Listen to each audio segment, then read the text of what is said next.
நேயர்களுக்கு அன்பான பக்தி வணக்கங்கள்.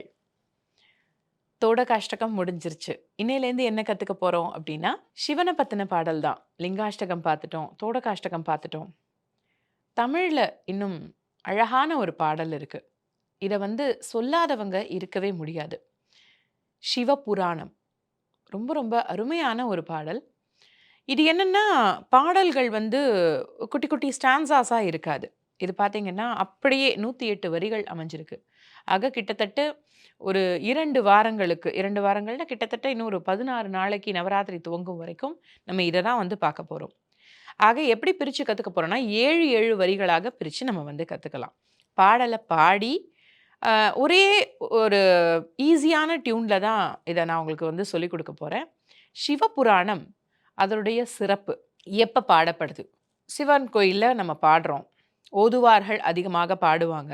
ஆனா, குறிப்பிட்டு சிவபுராணத்தை எப்ப பாடணும் தெரியுங்களா? ஒரு மனிதன் இந்த உலகத்த விட்டு போகும்போது, அவர் கேட்டுட்டு செல்ல வேண்டிய மிக முக்கியமான ஒரு பாடல் இந்த சிவபுராணம். நானும் நிறைய வீடுகள்ல இத நான் பார்த்தேன். அப்போ அவங்க இத கன்டினியூஸா பாடுனாங்க. அதுக்கப்புறம் தான் அந்த தெளிவும், அத பற்றின சில அறிவுரைகளும் எனக்கு கிடைச்சது. அத நான் உங்களுக்கு கூட பகிர்ந்துக்க நான் விரும்புறேன். சிவபுராணத்துல வரக்கூடிய வரிகள் பார்த்தீங்கன்னா, இந்த உலகத்துல நெறைய நான் அனுபவிச்சுட்டேன். நிறைய பிறவிகள் நான் எடுத்துட்டேன். இனிமே எனக்கு பிறவி வேணாம். எனக்கு இப்படி ஒவ்வொரு பிறவியாக நான் மாறிட்டே இருக்கேன் இறைவா. எனக்கு உன்னுடைய திருவடிய அடையறதுக்கான, அந்த மோட்சத்த அடையறதுக்கான வழிய காமி அப்படின்னு சொல்ற விதமாக தான் இந்த முழு சிவபுராணமும் அமைஞ்சிருக்கு. அப்ப 108 வரியில வரி வரியா, மணி மணியா அழகான கருத்துக்கள் சொல்லப்பட்டிருக்கு. இறைவனுடைய திருப்பாதத்த அடையறதுக்கான வழி. நல்ல கதியில நம்ம போகணும். நம்மளுக்கு வாழ்க்கை மட்டும் சிறப்பாக இருக்கிறதில்ல. நம்மளுடைய மரணம் கூட நிம்மதியாக, அமைதியாக கொடுத்து வச்சவருப்பா! இப்படிங்கிறதுக்குள்ள இறந்துட்டாரு. இது நெறைய பேர் நம்ம பேசி கேட்டுருப்போம். இறைவன் கிட்ட ஒரு சிலர் வேண்டுவாங்க, நான் தூக்கத்திலேயே இறந்துடணும். இந்த மாரிலாம் நெறைய பேருடைய ஆழமான வேண்டுதல்கள், அவங்களுடைய வேண்டுதலுக்கு இந்த பிரபஞ்சம் செவிசாய்ச்சு, கண்டிப்பா அத இறைவன் வழங்கியிருக்கிறார். நம்மளுடைய வாழ்நாள் முழுவதும் சந்தோஷமாக வாழறது மட்டுமல்லாம, நம்மளுடைய அடுத்த பயணமும் நம்மளுக்கு அமைதியா அமையணுங்கிறதுக்கான வேண்டுதலாக இந்த பாடல் அமைஞ்சிருக்கு. வாங்க சிவபுராண பாடல்ல நம்ம இன்னையிலேருந்து துவங்கி கத்துக்கலாம். ஒரு 2 வாரங்களுக்கு அதுல மூழ்கி திளைக்கலாம். அதனுடைய அர்த்தத்தையும் தெரிஞ்சுக்கலாம். ஓம் நமச்சிவாய வாழ்க, நாதன் தாழ்வாழ்க, இமைப்பொழுதும் என் நெஞ்சில் நீங்காதான் தாழ்வாழ்க, கோகழியாண்ட குருமனிதன் தாழ்வாழ்க, ஆகமம் ஆகி நின்று அன்னிப்பான் தாழ்வாழ்க, ஏகன் அநேகன் இறைவனடி வாழ்க, வேகம் கெடுத்தாண்ட வேந்தனடி வெல்க, பிறப்பருக்கும் பிஞ்சகந்தன் பெய்கழல்கள் வெல்க. 7 வரிகள். இந்த 7 வரிகளுக்கான அர்த்தம் என்னங்கிறத பார்த்துடலாமா? சிவபுராணத்தை எழுதினது மாணிக்கவாசகர். பொதுவா போற்றி, சிவனே வாழ்க, சரணம் இப்படி எல்லாம் வரும். ஆனா 5 எழுத்து மந்திரமான நம சிவாய அப்படிங்கிற அந்த ஒலியோட இந்த சிவபுராண பாடல துவங்கணும் அப்படின்னு மாணிக்கவாசகர் முடிவு பண்ணார்.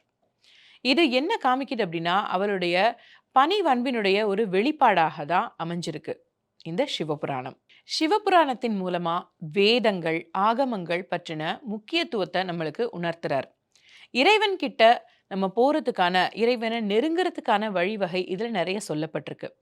ஆகமங்களை கற்றுத்தரக்கூடிய வள்ளலாக நீங்க அமைஞ்சிருக்கீங்க அப்படின்றது இந்த பாடல்ல மாணிக்கவாசகர் குறிப்பிடுறாரு. நமச்சிவாய வாழ்க, நாதன் தாள் வாழ்க.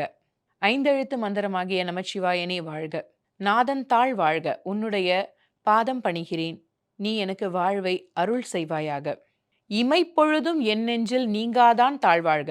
ஒரு நொடி பொழுது கூட உன்னை விட்டு நான் பிரியாம இருக்கக்கூடிய அந்த வரத்தை எனக்கு கொடுப்பா அப்படின்னு கேட்கிறார். கோகழி ஆண்ட குருமனிதன் தாழ்வாழ்க. திருவாவடுதுறையை ஆண்டு இருக்கக்கூடிய உன்னுடைய திருவடிகளை நான் வணங்குகிறேன். ஆகமம் ஆகி நின்று அன்னிப்பான் தாழ்வாழ்க. ஆகமமாகவும் வேதமாகவும் நின்று எங்களுக்கு வழிகாட்டக்கூடிய இறைவன் கிட்ட செல்லக்கூடிய வழிகாட்டக்கூடிய இறைவா, உன்னை நான் வணங்குகிறேன். ஏகன் அநேகன் இறைவன் அடி வாழ்க. ஒரு உருவமாகவும் பல உருவங்களாகவும் இருக்கக்கூடிய இறைவா, உன்னை வணங்குகிறேன். வேகம் கெடுத்தாண்ட வேந்தனடி வெல்க. என் வாழ்க்கையில வேகமா போயிட்டுருக்கும்போது, எனக்கு நிதானத்த கொடுக்கக்கூடிய இறைவா, உன்னை நான் வணங்குகிறேன். ஏன்னா வாழ்க்கையில ஒரு அளவுக்கு தான் வேகமா போக முடியும். சில இடங்கள்ல நிதானத்த கண்டிப்பா கடைபிடிக்கணும் அப்படிங்கிறத இங்க மாணிக்கவாசகர் சொல்றாரு. "பிறப்பறுக்கும் பிஞ்சகந்தன் பேய்கழல்கள் வெல்க." பிறப்பு அப்படிங்கிறது அறுக்கக்கூடியது. மறுபிறப்பே எனக்கு வேணாம் சுவாமி அப்படின்னு நெறைய பேர் சொல்லுவாங்க.